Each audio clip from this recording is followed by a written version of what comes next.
Muy buenas tardes y bienvenidos a Gran Canaria Accesible, un programa producido por la Asociación Canarias Habla y financiado por el Instituto de Atención Social y Sociosanitaria del Cabildo de Gran Canaria, que tiene como objetivo promover la inclusión social y la accesibilidad universal de las personas con discapacidad. En esta tarde de hoy hablaremos con la ciudad de San Juan de Dios y para ello contamos con Lorenzo Esma, director gerente de la ciudad de San Juan de Dios. Muy buenas tardes. Hola, buenas tardes. Muchísimas gracias por estar aquí con nosotros. Gracias a ustedes por invitarnos. Bueno, lo primero que me gustaría preguntar es cuál es el perfil de las personas que acuden a esta ciudad de San Juan de Dios. Bueno, nosotros ofrecemos la atención integral a las personas con discapacidad, fundamentalmente discapacidad intelectual. Pero nuestro perfil ha ido evolucionando y tenemos pluridiscapacidad, tanto intelectual como motora como sensorial. Es decir, un 70% de nuestros usuarios tienen pluridiscapacidad en estas tres facetas. Centrándonos un poco en el centro, me gustaría que nos contara un poco las funciones y los objetivos del centro para ayudar y apoyar a estas personas. Nosotros ofrecemos un modelo de atención integral en el que intentamos fomentar la autonomía de las personas que atendemos. Tenemos un colegio de educación especial, tenemos unas residencias para dar servicio alojativos, tenemos un servicio de rehabilitación, tenemos un servicio de orientación. Nuestro objetivo es, a través de un equipo multidisciplinar, ofrecer una atención integral de manera que cada usuario y cada persona tenga su plan de desarrollo adecuado a sus circunstancias. Para eso los distintos profesionales se reúnen, establecen un currículum adaptado a cada persona y se establecen los objetivos para cada uno de ellos.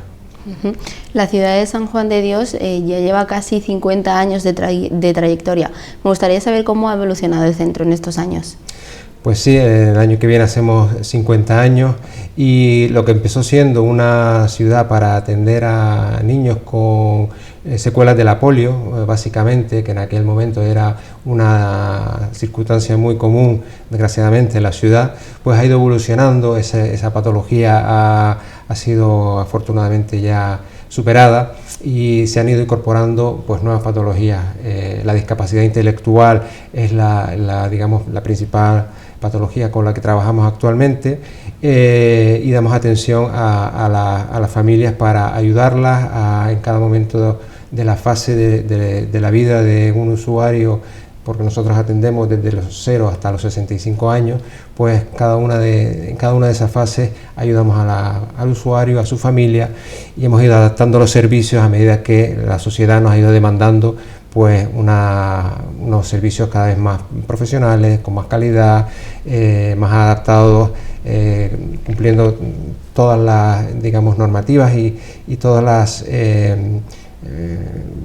cuestiones que van saliendo en cuanto a discapacidad, que vayan encaminadas a mejorar la calidad de vida de las personas. Las hemos ido adaptando en la ciudad de San Juan de Dios y bueno, eso ha sido una evolución continua, ¿no? Siempre estar un poco en primera línea y estar evolucionando a medida que evoluciona la sociedad. Perdón, si visitamos la web de la ciudad de San Juan de Dios, podemos ver las diferentes áreas con las que trabajan con estas personas con discapacidad intelectual, y hay un área que es el de ética o bioética, que me gustaría destacarlo y preguntarle sobre esto porque me parece muy interesante. ¿En qué consiste este área? Bueno, la bioética para nosotros es un área muy importante. De hecho, está formada una comisión a nivel nacional de este área. Tenemos un máster que realiza la San Juan de Dios a nivel nacional sobre bioética. Está centrado en la humanización del trato al paciente.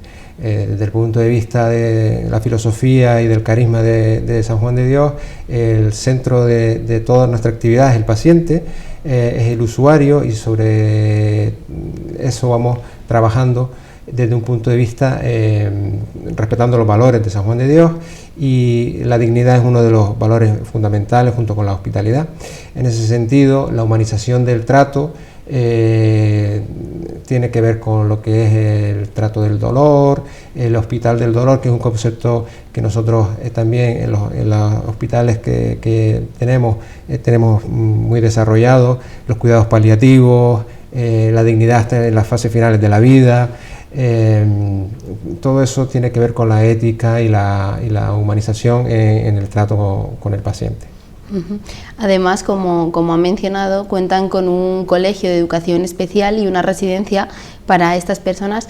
¿Cómo es la educación o cómo se gestiona esta educación para estas personas?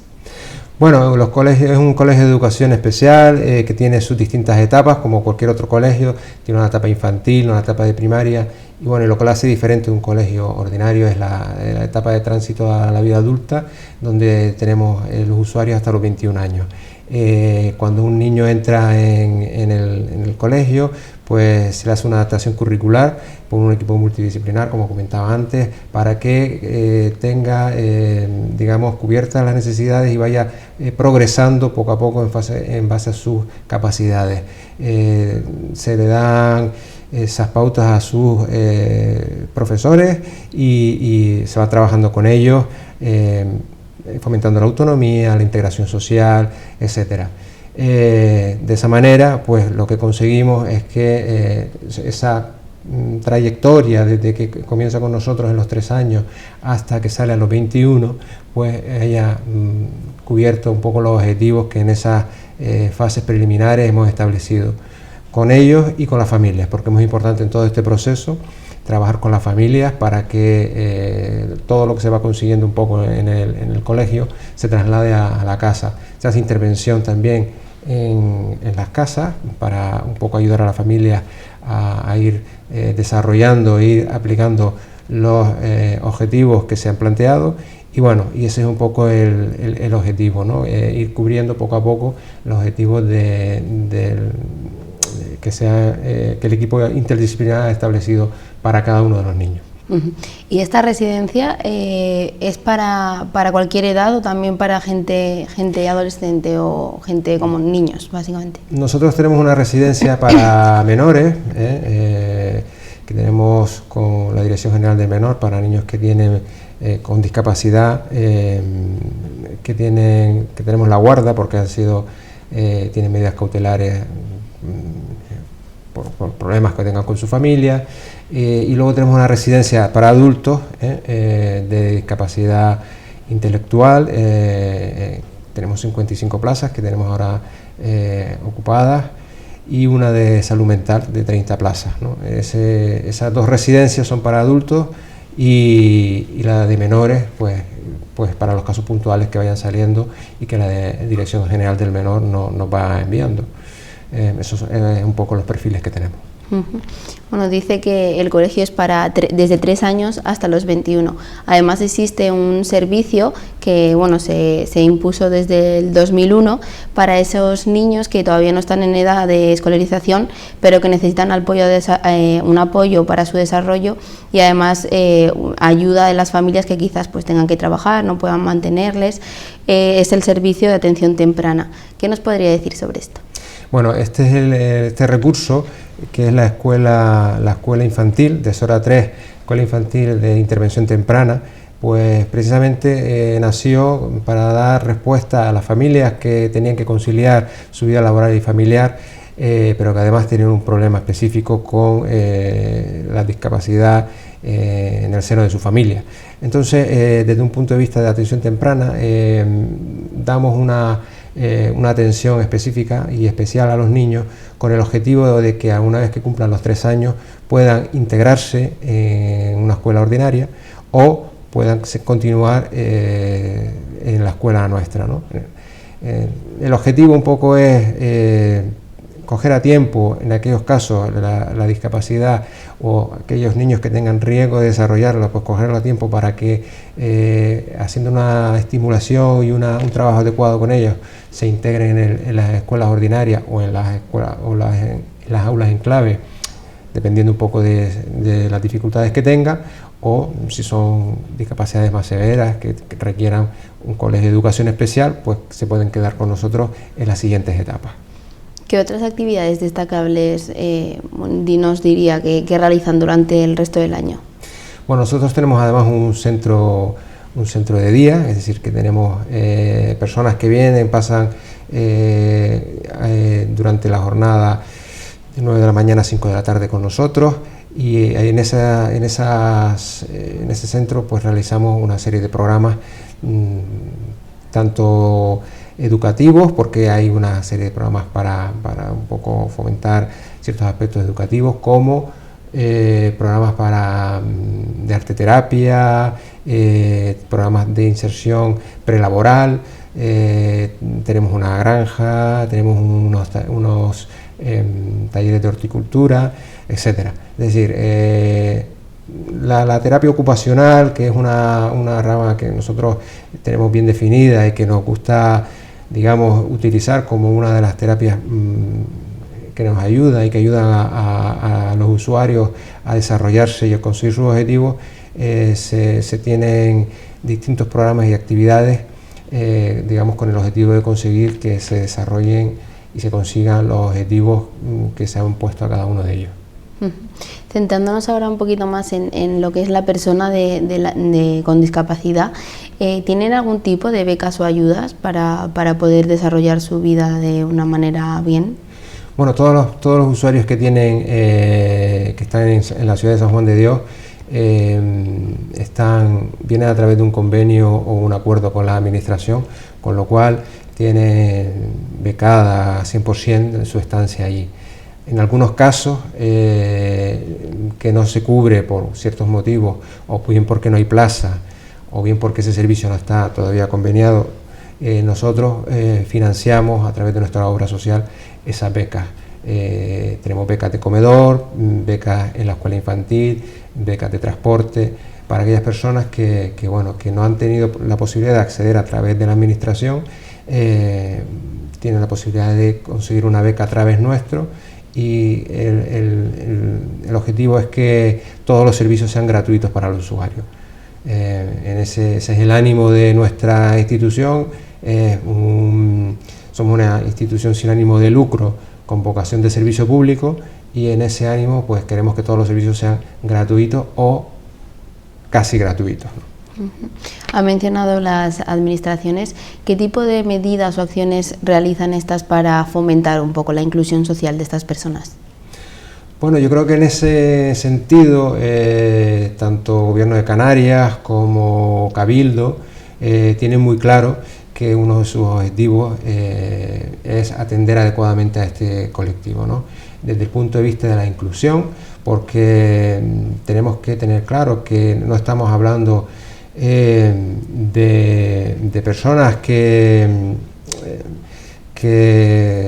debemos dejar aparte en la sociedad, debemos dejar, digamos, atendiendo con unos recursos en un sitio fuera de lo que son los recursos y lo que es la comunidad. Tenemos que desarrollar las acciones dentro de la comunidad, que la comunidad conviva con la discapacidad, porque al final todos tenemos unos derechos, todos tenemos nuestra dignidad, y por supuesto que las personas con discapacidad tienen que tener ese espacio en la comunidad, y todos tenemos que colaborar, no solamente las administraciones, sino nosotros como ciudadanos tenemos que ser conscientes de que la adaptación y la accesibilidad en nuestros edificios, en nuestra comunidad, tiene que ser algo normal, que garantizar los derechos de estas personas forma parte de la obligación moral como sociedad, y ahí tenemos que insistir en que las administraciones respalden y apoyen y fomenten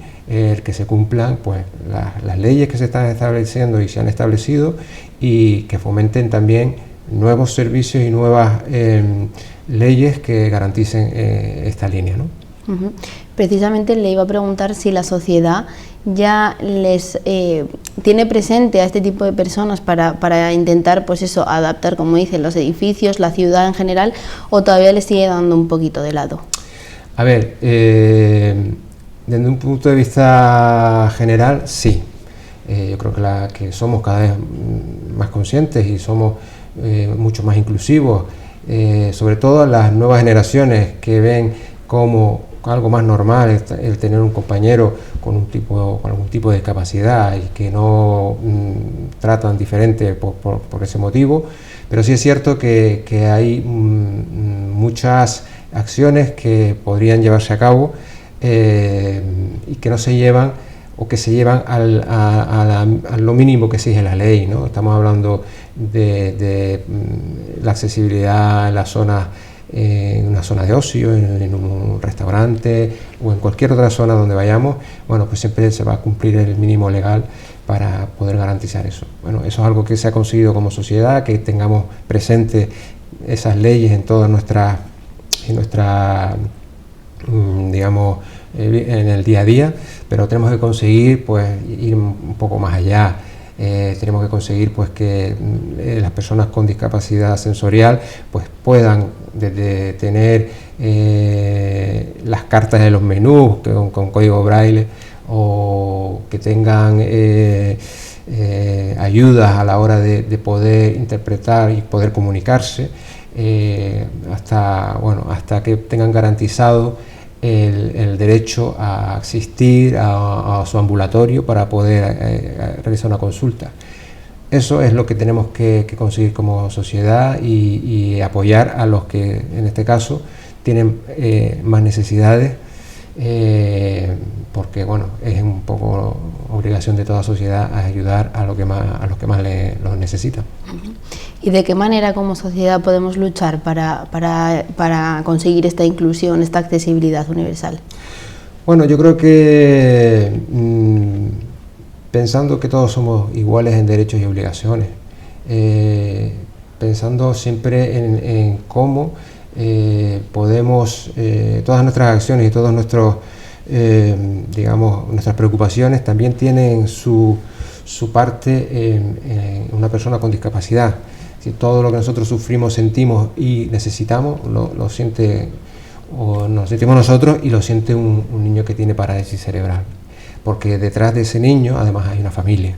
Por lo tanto, tenemos que estar preparados para dar respuesta a todas estas necesidades, que son muchas y que muchas veces dejamos a algunas instituciones o dejamos a la administración que intente ocuparse de esas necesidades, pero si todos arrimáramos el hombro un poco más y fuésemos más sensibles a las necesidades de este colectivo, pues creo que avanzaríamos mucho más rápido, ¿no?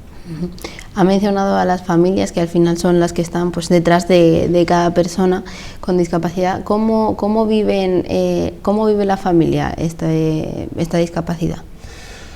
Bueno, la familia tiene varias fases, ¿no? Como todo, tiene una fase en la que nosotros, como tenemos precisamente un servicio de atención temprana en la que cogemos los niños muy pequeños, vemos la evolución. Una de ellas es la negación, es decir, cuando un niño todavía está sin diagnosticar, pero que ya vemos problemas en el desarrollo, es decir, entre los 0 y los 3 años, que el diagnóstico no está claro o no está establecido, pero se ven síntomas en ese comportamiento y en ese desarrollo, pues hay una negación por parte de la familia, luego hay una aceptación y luego hay un trabajo conjunto con el profesional para ir solucionando, ir estableciendo los objetivos y consiguiendo poco a poco que se vayan mejorando la calidad de vida, autonomía, etcétera, de su hijo o su hija. Entonces, bueno, la familia es muy importante en todo este proceso, porque nada sirve lo que se hace en un centro si luego no se traslada al hogar. Por lo general, la reacción de la familia siempre a lo largo del tiempo es sensibilizarse más con los problemas generales de los colectivos a los que pertenece su hijo o su hija, y es mucho más receptivo a las demandas que se tienen en este sector. Por lo tanto, bueno, es fundamental que las familias también se puedan asociar, que pertenezcan, que intervengan, que aporten, porque bueno, entre más colectivos y más personas empujemos en fomentar los derechos y y la dignidad de las personas con discapacidad, pues mucho mejor de cara a las administraciones o de cara a cualquier problema que se tenga. Como dice, bueno, los niños que van al colegio de educación especial a los 21 terminan el colegio. ¿Cómo afrontan el mercado laboral? Es decir, ¿cómo es la situación del mercado laboral que se encuentran? A ver, nosotros tenemos un amplio perfil de situaciones. Hay muchos niños que no podrán, una vez terminada el mercado laboral, terminado su educación a los 21 años, no podrán incorporarse por la gravedad de su discapacidad. Estamos hablando de niños con dependencias de más del 90%, con parálisis cerebral, etcétera. Y bueno, lo que intentamos es que llegue ese día con una mayor autonomía posible, con una mayor calidad de vida. Los que tienen unos grados de dependencia y de capacidad menores, pues se van haciendo trabajos de talleres prelaborales que llamamos, para adaptarlos a lo que en un futuro son sus capacidades. Tenemos también dentro de la orden centros especiales de empleo, y vamos modulando y vamos viendo las capacidades de cada uno para desempeñar esos empleos adecuados a esas capacidades, ¿no? Es un reto la inserción laboral de estas personas, porque por ley tiene que haber un porcentaje de personas con discapacidad en las organizaciones y no se cumple en su mayoría. Es decir, hay un porcentaje de personas que tienen que tener las empresas, y que por distintos motivos, si ahora nos pusiésemos a mirarlo, no se llega al mínimo legal establecido, por lo cual tenemos que buscar alternativas, ¿no? Los centros especiales de empleo, las asociaciones, etcétera, son las que van un poco en esa línea, insertando laboralmente en la medida de lo posible a las personas que van saliendo del colegio. ¿Y cuáles son los empleos más frecuentes dentro de estas personas? Bueno, pues suelen ser empleos digamos que en discapacidad intelectual, pues empleos que requieran una manipulación de elementos, que utilicen herramientas básicas, por ejemplo, ensobrado, trabaja en lavanderías, trabaja en labores de jardinería, labores, digamos, que no sean demasiado complicadas desde un punto de vista mecánico y que sean repetitivas, porque también es un elemento importante a tener en cuenta. La rutina, que no hayan cambios muy considerables en su puesto de trabajo y que sea repetitivo y rutinario. Al final se fomenta esa capacidad espacial y cognitiva y desarrollan el trabajo perfectamente. ¿Estas personas siguen sufriendo algún tipo de discriminación? Bueno, decir que no existe discriminación es como hacer un brindis al sol. Existe discriminación, por supuesto, desde el punto de vista de que no se respetan las leyes que están establecidas. Por ejemplo, lo que hablamos de los derechos laborales, que no se cumplen los mínimos en cuanto a lo que establece la ley. En cuanto no se garantiza el acceso a todos los medios que una persona sin problemas de discapacidad accede, pues desde que el momento en el que no se garantizan esos derechos, pues también existe discriminación. Y desde el punto de vista de la sociedad, bueno, como comentábamos antes, cada vez menos, bueno, siempre hay cierto paternalismo en algunos casos, ciertos estigmas, ¿no?, que a veces pues ya no tienen cabida en nuestra sociedad, pero que en algún momento determinado podemos detectar. No, y que también dice, no se cumplen las leyes por ejemplo, laborales, pero que ya el simple hecho de que tenga que existir una ley para que se cumplan esas cosas, sino que no lo hagan. Las leyes están para garantizar los derechos de las personas, y cuando una ley pues tiene que garantizar ese derecho es porque ha habido una vulneración de esos derechos previamente, y tenemos que articular mecanismos para que se garanticen, ¿no? Entonces esas leyes están para eso, y lo que debería servir es que en un futuro no tuviesen que garantizarse esas leyes, porque ya se asume de manera natural y sin necesidad de coaccionar a través de una ley a que se cumplan los derechos de las personas. Durante casi un año hemos estado viviendo pues la pandemia de la COVID-19. ¿Cómo ha gestionado su centro? Porque al final es un grave riesgo para estas personas con discapacidad. ¿Cómo ha gestionado el centro esta pandemia? Bueno, pues nosotros hemos intentado implantar un modelo de centro seguro para las personas que viven ahí o que usan nuestras instalaciones, y para los trabajadores, ¿vale? En ese sentido, hemos establecido un plan de contingencia en el que hemos ido adaptando la normativa y las directrices que las distintas administraciones han ido publicando y recomendando. Hemos dividido el centro en sectores, un sector, digamos, para residentes, que son las personas que viven ahí, y un sector para las personas que entran y salen a diario, como puede ser el colegio, como puede ser el centro de día, como puede ser la rehabilitación, de manera que no haya contacto entre ambos. Y en ese sentido hemos tenido que duplicar ciertos servicios, como puede ser el servicio de gimnasio de rehabilitación, para que cada sector tuviese un gimnasio, una zona de vestuarios. También hemos tenido que duplicarlo para el personal, etcétera. Hemos tenido que digamos, hacer 2 centros autónomos para garantizar que no hubiesen contactos entre residentes y personas que acceden y entran y salen todos los días. Con eso hemos conseguido, bueno, porque no hayamos tenido ningún contagio, y hemos por ahora mantenido al virus bajo control. Pues enhorabuena por la labor que hace, muchísimas gracias, ha sido un placer tenerle con nosotros. Nada, muchísimas gracias a ustedes.